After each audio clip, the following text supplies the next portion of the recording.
Assalamualaikum warahmatullahi wabarakatuh. Perkenalkan, nama saya Miranda Reskaryana.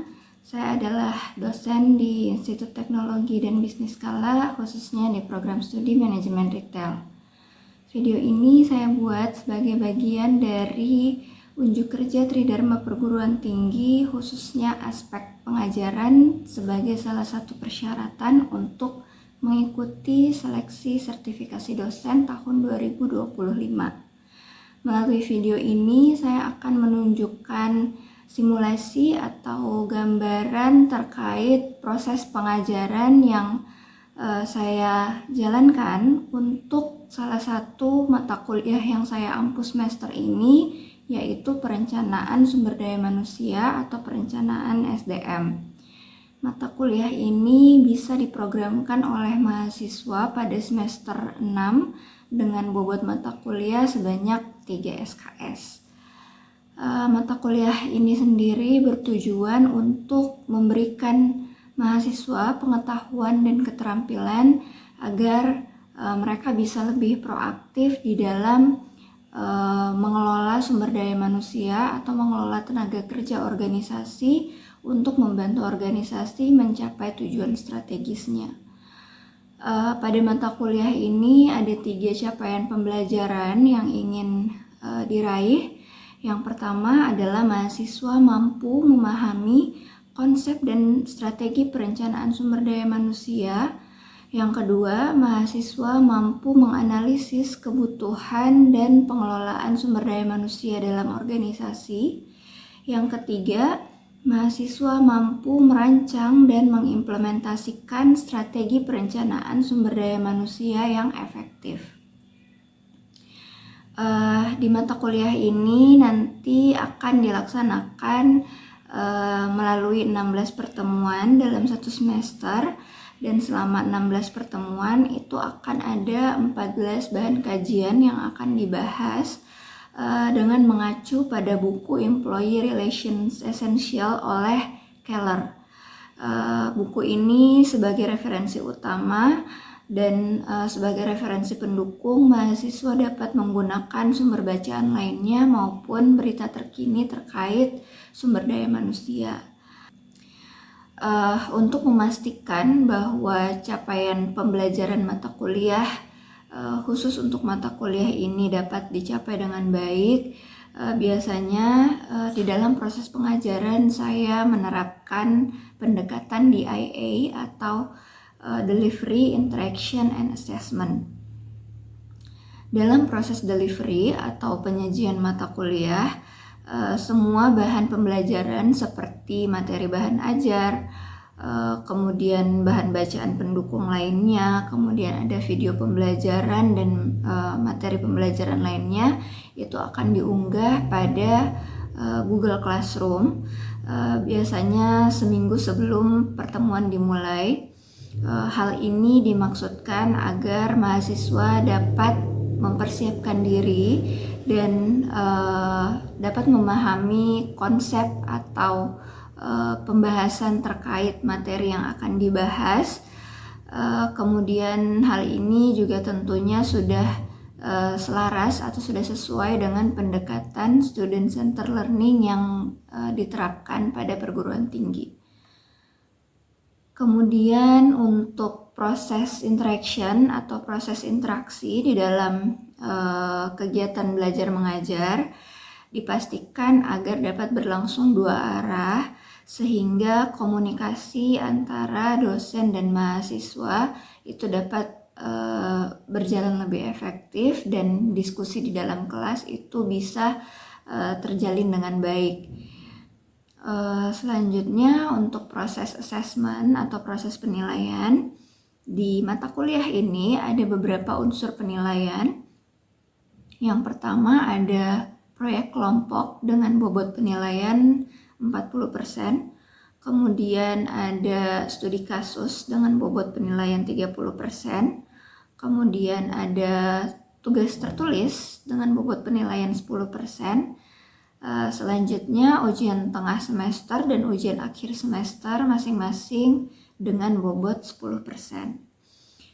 Model penilaian ini tentunya sudah disesuaikan dengan tujuan mata kuliah dan presentasi penilaian juga sudah disepakati bersama mahasiswa dengan tujuan mahasiswa dapat memahami bagaimana proses penilaian dalam mata kuliah ini yang akan berlangsung selama 1 semester sehingga mereka dapat menerapkan strategi efektif dalam menentukan target nilai yang ingin mereka capai untuk mata kuliah ini. Berikut adalah cuplikan video pengajaran yang saya lakukan pada pertemuan pertama untuk mata kuliah perencanaan SDM yang dilakukan secara tatap maya via Zoom meeting.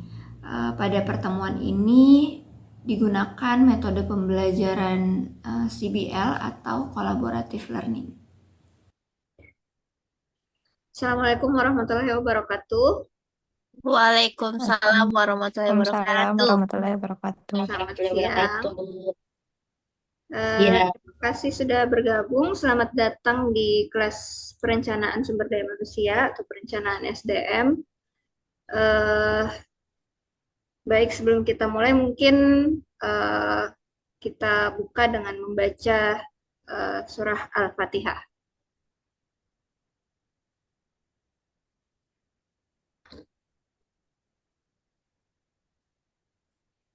Amin. Oke, jadi untuk mata kuliah perencanaan SDM seperti yang teman-teman mungkin sudah lihat di RPS yang sudah bisa diakses di Google Classroom.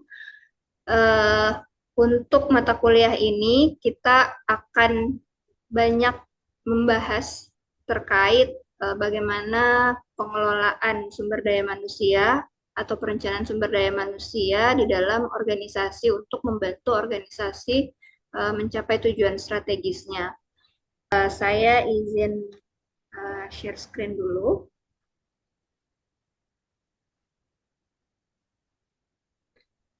Apa sudah terlihat di layar? Sudah, Bu. Oke. Sudah, Bu. Konsep dasar perencanaan sumber daya manusia.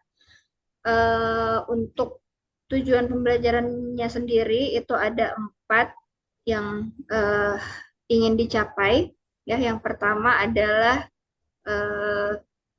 setelah sesi ini, setelah pertemuan ini, diharapkan teman-teman mahasiswa itu dapat memahami pengertian dan konsep dasar dari perencanaan SDM. Jadi setelah ini, setidaknya teman-teman sudah tahu apa itu definisi dari perencanaan SDM, kemudian seperti apa konsep dasarnya.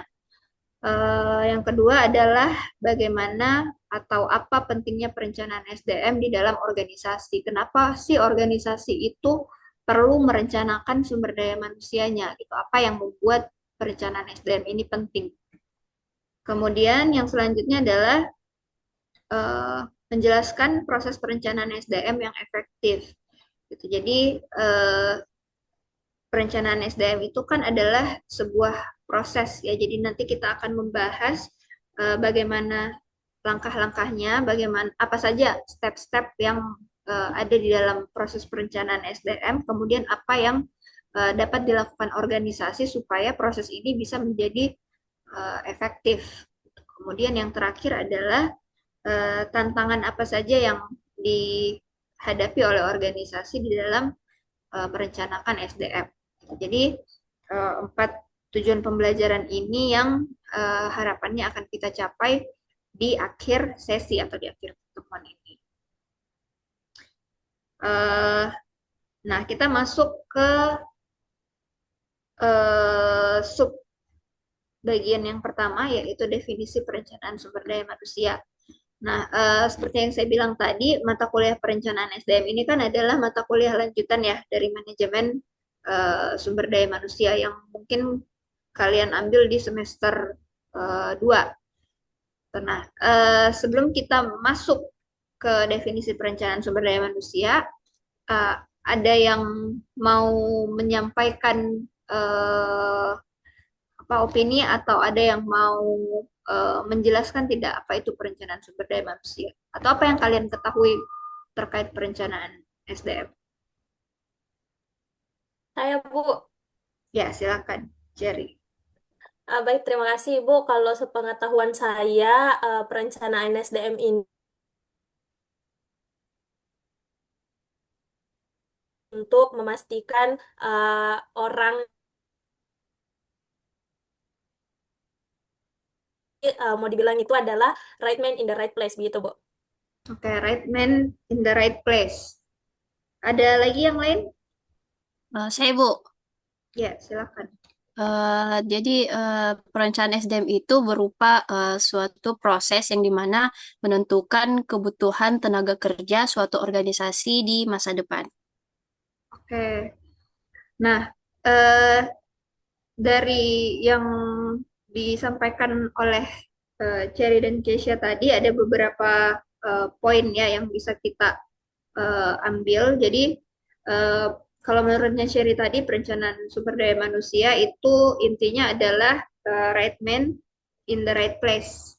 Kalau menurutnya Keisha perencanaan SDM itu adalah eh, memperkirakan kebutuhan sumber daya manusia di masa depan ya. Nah, ini ada beberapa eh, definisi perencanaan SDM menurut para ahli. Nah, yang pertama di sini ada menurutnya Dessler. Jadi Dessler itu mengatakan bahwa perencanaan SDM ini adalah proses untuk memastikan organisasi itu sudah punya jumlah dan kualitas karyawan yang tepat di waktu yang tepat. Ya, jadi seperti yang dibilang Cherry tadi, the right man in the right place at the right time. Ya, jadi eh, inti dari perencanaan SDM itu adalah bagaimana organisasi memastikan bahwa eh, kebutuhan tenaga kerjanya itu sudah terpenuhi, baik dalam aspek jumlah, dalam aspek maupun dalam aspek itu. Nah, secara umum perencanaan SDM itu adalah proses yang dilakukan oleh organisasi untuk memastikan bahwa mereka memiliki jumlah dan kualitas tenaga kerja yang tepat. Artinya organisasi itu tidak kekurangan atau tidak kelebihan karyawan. Gitu. Dan karyawan yang dimiliki oleh organisasi ini punya kompetensi yang dibutuhkan untuk mencapai tujuan organisasi. Gitu ya. Kemudian fokus utama dari perencanaan SDM itu adalah mencocokkan antara kebutuhan organisasi.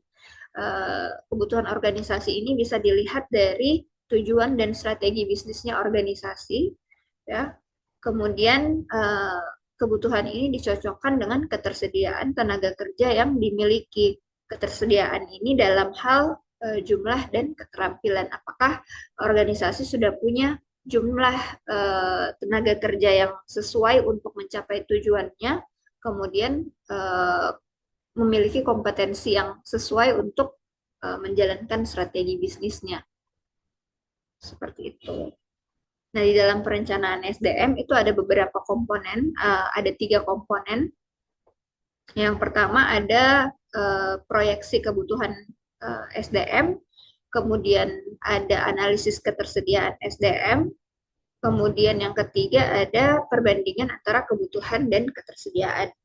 Jadi untuk proyeksi kebutuhan SDM, proyeksi ini adalah perkiraan. Ya, jadi organisasi itu memperkirakan berapa kebutuhan tenaga kerjanya untuk masa yang akan datang. Yang selanjutnya ada analisis ketersediaan SDM. Nah, analisis ketersediaan ini adalah organisasi harus melihat saat ini bagaimana kondisi tenaga kerja yang mereka miliki. Ada berapa orang karyawan yang mereka punya. Gitu. Nah, kemudian komponen yang selanjutnya itu adalah perbandingan.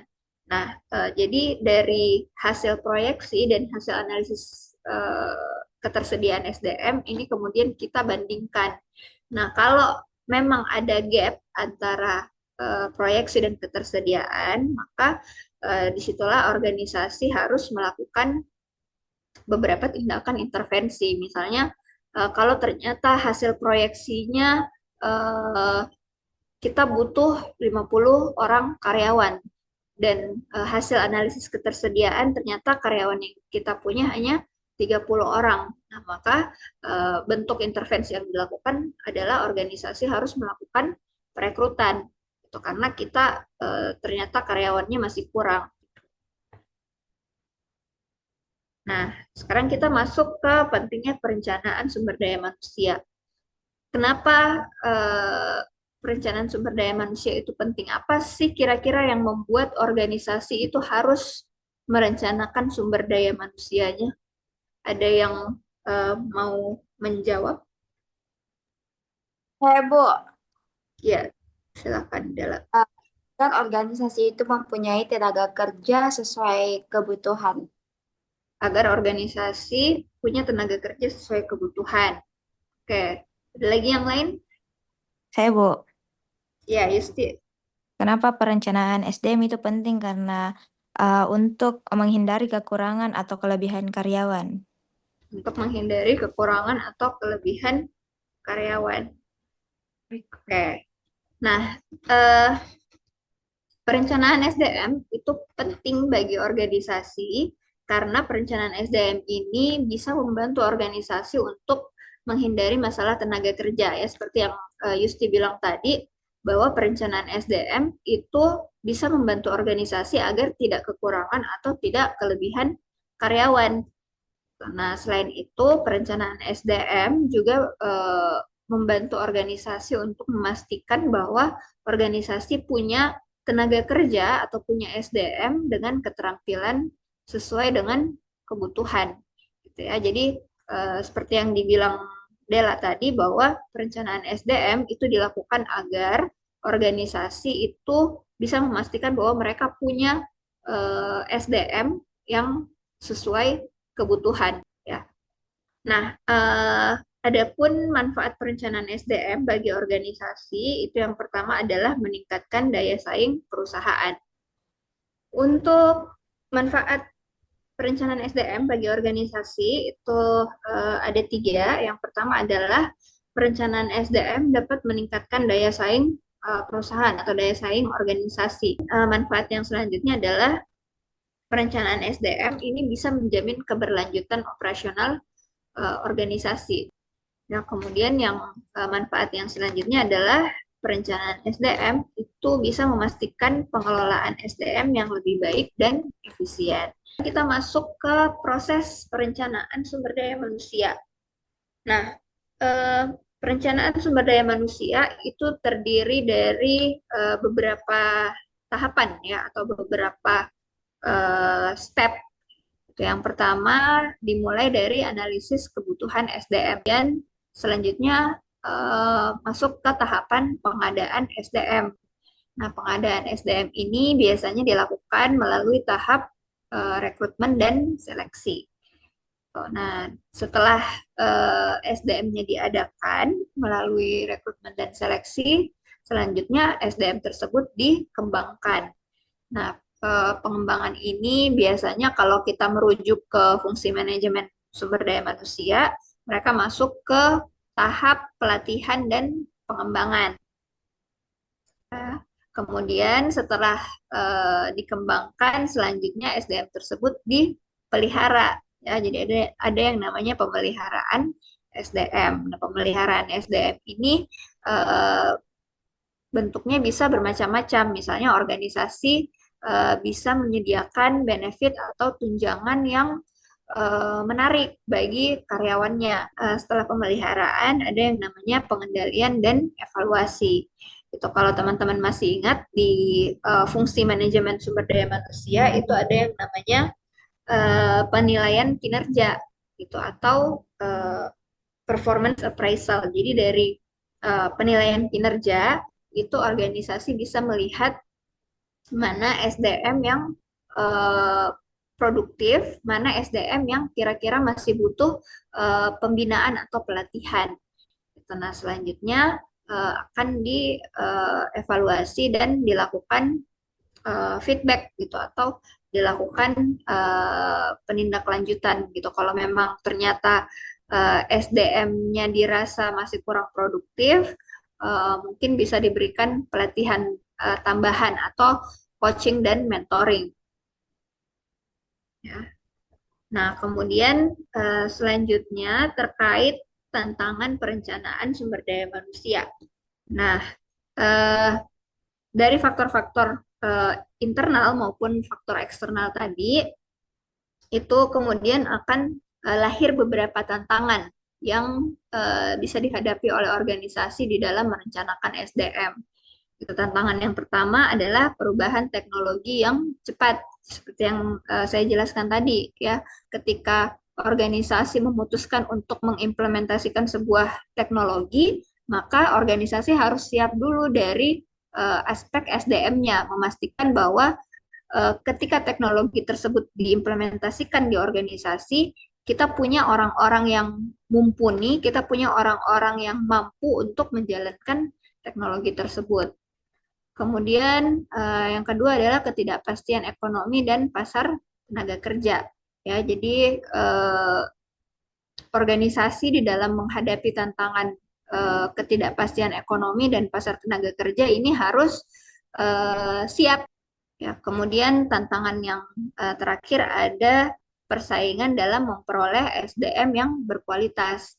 Ya, yang namanya organisasi bisnis, kita tidak hanya bersaing dalam hal mendapatkan konsumen gitu, tapi kita juga bersaing dalam hal memperoleh SDM yang berkualitas. Jadi organisasi harus memikirkan strategi-strategi yang bisa membantu mereka menarik para tenaga kerja ahli ini agar mereka mau bergabung bersama organisasi gitu. Karena yang membutuhkan tenaga kerja ahli itu bukan hanya satu organisasi ya, tetapi ada banyak. Jadi organisasi juga bersaing dalam hal tersebut. Bagaimana caranya mereka bisa menarik perhatiannya tenaga kerja ahli supaya mau bergabung bersama mereka. Seperti itu. Oke, sampai di sini ada yang mau ditanyakan? Bu, Ya, silakan. perbedaan perencanaan SDM dengan manajemen SDM. Oke, apa perbedaan perencanaan SDM dengan manajemen SDM? Ya, Bu. Ada yang mau coba jawab? Apa perbedaannya perencanaan SDM sama manajemen SDM? Saya, Bu, mau bantu jawab. Ya, Cherry silakan. Kalau dari penjelasan Ibu tadi, yang bisa saya simpulkan itu, kalau untuk perencanaan SDM, perbedaannya sama manajemen SDM itu dia, kalau perencanaan SDM lebih sempit, Bu. Jadi kalau untuk perencanaan SDM itu dia fokusnya lebih ke kayak forecasting ataupun meramalkan jumlah karyawan yang dibutuhkan dan spesifikasi atau kompetensi yang dibutuhkan oleh karyawan itu sendiri. Kemudian kalau untuk manajemen SDM sendiri dia lebih luas karena dia range-nya itu mengatur bagaimana kemudian keluar atau masuknya karyawan dari masuk sampai keluar lah, Bu. Jadi lebih luas cakupannya kalau manajemen daripada perencanaan. Seperti itu, Bu. Oke. Nah, jadi sudah benar yang dibilang oleh Cherry bahwa yang membedakan antara perencanaan SDM sama manajemen SDM itu sebenarnya adalah fokusnya. Ya, kalau perencanaan SDM dia fokusnya memang lebih sempit daripada manajemen SDM. Nah, karena sebenarnya perencanaan SDM ini kan adalah bagian dari manajemen SDM. Ya, kalau teman-teman ingat di mata kuliah manajemen SDM, ada satu topik yang khusus membahas perencanaan SDM. Jadi perencanaan SDM ini adalah bagian dari manajemen SDM. Ya, sederhananya adalah kalau perencanaan SDM kita hanya berfokus melihat berapa jumlah kebutuhan karyawan dan seperti apa kompetensi yang dibutuhkan. Sedangkan kalau manajemen SDM kita akan melihat bagaimana cara memenuhi kebutuhan tersebut, ya mulai dari tahap rekrutmennya, kemudian seleksi, kemudian pelatihan, pengembangan dan seterusnya. Ya, jadi kalau perencanaan SDM dia fokusnya ke memproyeksikan jumlah dan eh, kebutuhan kompetensi, sedangkan di manajemen SDM itu fokusnya adalah keseluruhan siklus kerja gitu, keseluruhan siklus pengelolaan sumber daya manusia, mulai dari SDM itu masuk ke dalam organisasi sampai ke tahap di mana SDM tersebut meninggalkan organisasi. Tuh, seperti itu. Paham ya, Dela? Ya, Bu. Oke. Ada lagi yang mau ditanyakan?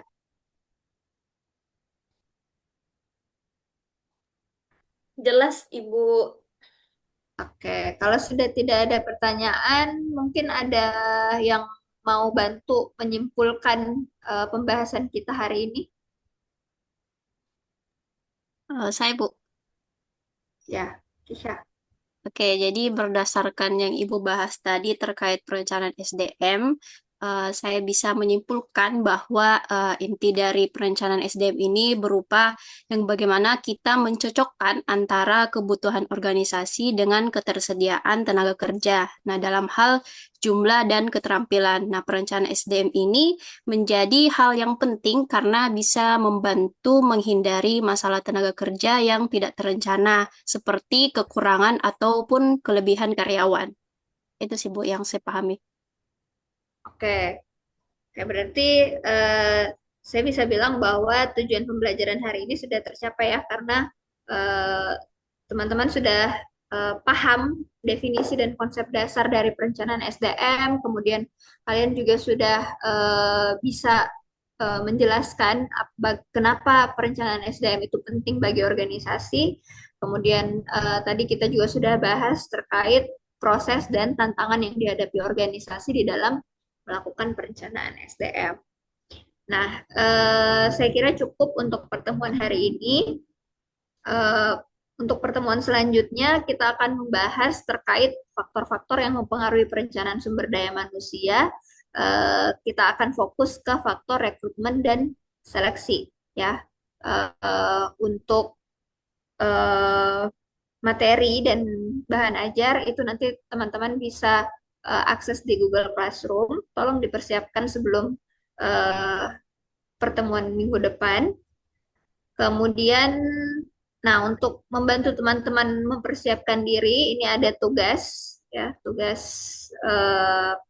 pertama untuk mata kuliah perencanaan SDM. Jadi kalian diminta untuk melakukan analisis praktik rekrutmen dan seleksi di perusahaan retail. Jadi untuk instruksi kerja yang lebih jelas nanti kalian bisa akses di Google Classroom. Intinya teman-teman nanti akan memilih satu perusahaan retail ya untuk dijadikan studi kasus. Memilih satu perusahaan, kemudian kalian lihat bagaimana strategi yang diterapkan oleh perusahaan tersebut di dalam melakukan rekrutmen dan seleksi. Ya, kemudian kalian lihat kira-kira proses rekrutmen dan seleksinya itu apakah ada kelebihan dan kekurangannya. Kemudian kalau memang ada kekurangan nanti kalian berikan saran untuk perbaikan. Ya, jadi itu tugas kalian untuk pekan depan. Nanti untuk pengumpulan tugas bisa dilakukan di Google Classroom. Oke, sudah jelas? Kalau begitu saya rasa cukup untuk pertemuan kali ini. Kita tutup dengan membaca surah Al-Asri.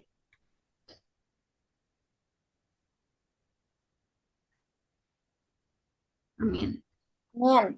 Oke, terima kasih atas perhatiannya. Nanti kita bertemu lagi di pekan depan.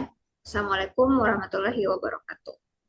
Waalaikumsalam warahmatullahi Waalaikumsalam wabarakatuh. warahmatullahi wabarakatuh. Makasih.